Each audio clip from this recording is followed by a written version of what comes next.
नमस्कार दोस्तों, मैं कुणाल कालरा आपका बहुत बहुत स्वागत करता हूँ। आज की इस वीडियो में हम बात करेंगे लकी जेमस्टोन और यह कह सकते हैं best gemstone for numerology number 1।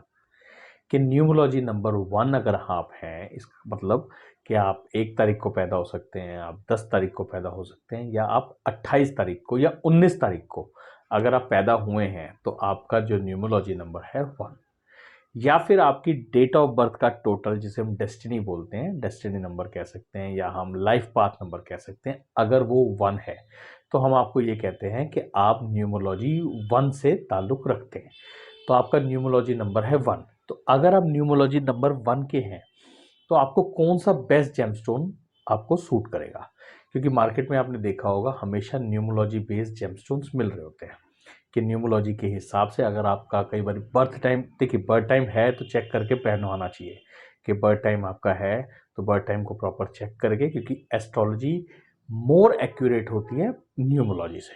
तो अगर एस्ट्रोलॉजी बर्थ टाइम है तो आप बर्थ टाइम से चेक करवा के पहन सकते हैं, मगर अगर आपके पास बर्थ टाइम नहीं है फिर भी न्यूमरोलॉजी बेस पे कई एस्ट्रोलॉजर्स आपको सजेस्ट करते हैं, तो उसका क्या इफेक्ट होता है, क्या ये इन्फॉर्मेशन सही है या गलत है, वही सारी बात करेंगे हम इसी वीडियो के अंदर।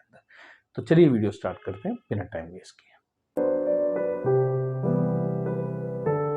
देखिए न्यूमरोलॉजी नंबर 1, अगर हम कहते हैं कि नंबर 1 का जेमस्टोन कौन सा होना चाहिए, तो नंबर 1 का जो जेमस्टोन 1 का मतलब होता है सन, सन का मतलब सूर्य, सूर्य का जो जेमस्टोन होता है वो हमेशा होता है मानिक।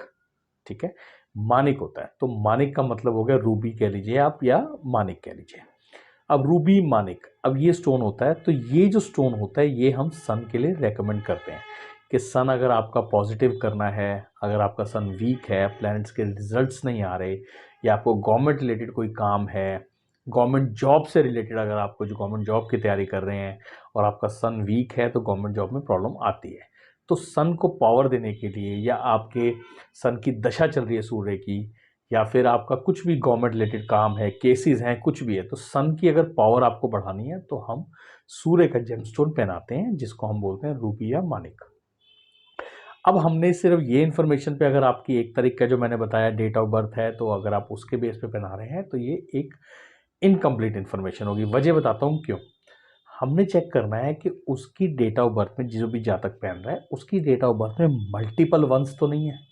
जैसे उसकी डेट ऑफ बर्थ है, मान लीजिए 19/11/2011, तो इसमें 1 कितने आ गए, मल्टीपल 1 आ गए। अब उसके बाद कुछ ऐसा सिस्टम बनता है कि उसका बेसिक भी 1 हो गया और डेस्टिनी भी 1 होगी, प्लस बीच में भी 1-2 1 और आ गए। तो इस तरीके से जब मल्टीपल 1 होंगे और उसके बाद अगर आप सन का पत्थर पहनाते हैं तो होगा क्या कि ये चांसेस हैं ओवर कॉन्फिडेंस का, ओवर कॉन्फिडेंस होने के, मैनेजमेंट का मिसमैनेजमेंट होने के, कहीं भी चीज़ें उसकी मैनेजमेंट खराब होगी अगर हम, क्योंकि यहाँ पे हम ये नहीं कह सकते कि उसका सन ठीक है और हम उसको पावर दे रहे हैं, यहाँ पे सन वीक हो गया, क्योंकि मल्टीपल 1 मिलके उस एक 1 की पावर खराब करते हैं। मैं ये नहीं कह रहा हूँ कि सारे गलत होते हैं। एक डेट ऑफ बर्थ है जैसे 19/11/1978, तो इसके अंदर अगर आप देखेंगे तो 4 1 है और इसमें बेसिक 1 भी है और डेस्टिनी 1 भी है। तो यहाँ जो हो गया, यहाँ सन इसका काफ़ी पावरफुल है न्यूमरोलॉजी वाइज, क्योंकि बेसिक 1 और डेस्टिनी 1 ने बीच के 1 को संभाला हुआ है। तो ये कॉम्बिनेशंस तो ठीक है, मगर हर डेट ऑफ बर्थ में ऐसा नहीं होता। तो ये कुछ कैलकुलेशंस होती हैं जिसमें हम कह सकते हैं कि यहाँ सन का पत्थर पहनना आपके लिए पावरफुल है या नहीं है। अब सिर्फ इतनी बात नहीं खत्म होती, यहाँ पे हमने एक चीज़ और क्या देखनी है, हमने साथ में देखना है एस्ट्रोलॉजी में, अगर हमारे पास बर्थ टाइम है तो। अगर बर्थ टाइम नहीं है तो आप इसमें एक रिस्क ले सकते हैं, मगर इसकी जो एक्यूरेसी होगी, मैं मानता हूं जो वो 30-40% होती है, कि 30-40% आपके चांसेस है आपका वर्क होगा।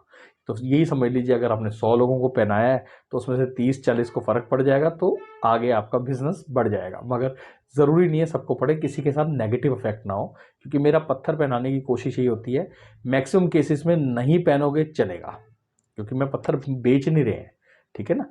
तो अगर आप नहीं पहनोगे चलेगा, मगर पहनने के बाद आपके साथ कुछ नेगेटिव हो जाए तो वो एक ना मन में वो रहता है कि नहीं, सामने वाले के साथ गलत हो गया, तो वो कोशिश मेरी हमेशा नहीं होती है। अब इसमें हमें थोड़ा सा और आगे चलते हैं कि हमने इसमें क्या चेक करना है, हमने इसको एस्ट्रोलॉजिकली भी चेक करना है। अब हमने 1 से तो देख लिया, अब हमने देखना है कि कुंडली के अंदर अगर बर्थ टाइम है हमारे पास तो उसके अंदर हमारा जो सन है उसकी प्लेसमेंट कहाँ है। सन की प्लेसमेंट हमारी कहीं भी हो कोई प्रॉब्लम नहीं है, बस हमने उसका connection 6th house, 8th house और 12th हाउस के साथ नहीं रखना है। मतलब सन अगर 6th में है, आपके 8th में है या 12th में है तो हमने सिंपली अवॉइड करना है। या फिर वो किसी ऐसी राशि में बैठा हुआ है जिस राशि का जो लॉर्ड है वो 6th, 8th और 12th का लॉर्ड है तो भी नहीं हमने करना। या किसी ऐसे नक्षत्र में बैठा हुआ है जो नक्षत्र जो है वो 6th हाउस, 8th हाउस और 12th हाउस के रिजल्ट्स दे रहा है तो भी हमने सन का पत्थर नहीं पहनना, क्योंकि न्यूमोलॉजी से ज़्यादा एक्यूरेसी एस्ट्रोलॉजी की होती है। तो न्यूमोलॉजी अगर सपोर्ट करती है कि आपको पत्थर पॉजिटिव है और एस्ट्रोलॉजी अगर डिनाई करती है कि वो पत्थर पॉजिटिव नहीं है तो हमने उसको सिंपली क्रॉस करना है। हमने इसके अंदर लालच नहीं करना, हमने इसमें कुछ भी डबल राय नहीं रखनी, हमने सिंपली उसको मना करना है।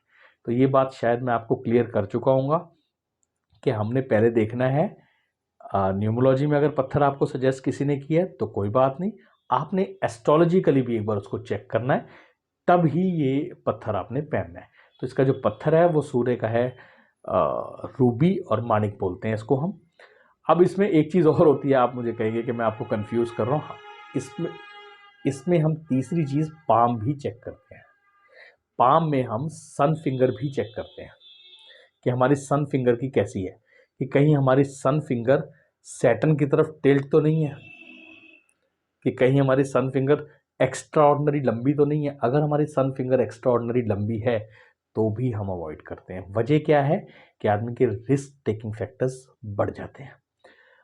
अगर वो आर्टिस्ट है या एक्टर है तो हम उसको सजेस्ट कर देते हैं। बहुत सारी कॉम्प्लिकेशंस है, फिर आप मेरा पर्पस कंफ्यूज करने का नहीं है, मगर मैं आपसे ये कहूँगा पत्थर जब भी पहने थोड़ा सा सोच समझ के और हर चीज़ चेक करके पहने कि कहीं उसका कोई नेगेटिव इफेक्ट ना हो। आशा करता हूँ मेरी दी गई जानकारी ठीक लगी होगी। जल्दी मिलता है एक नई वीडियो के साथ, तब तक के लिए नमस्कार।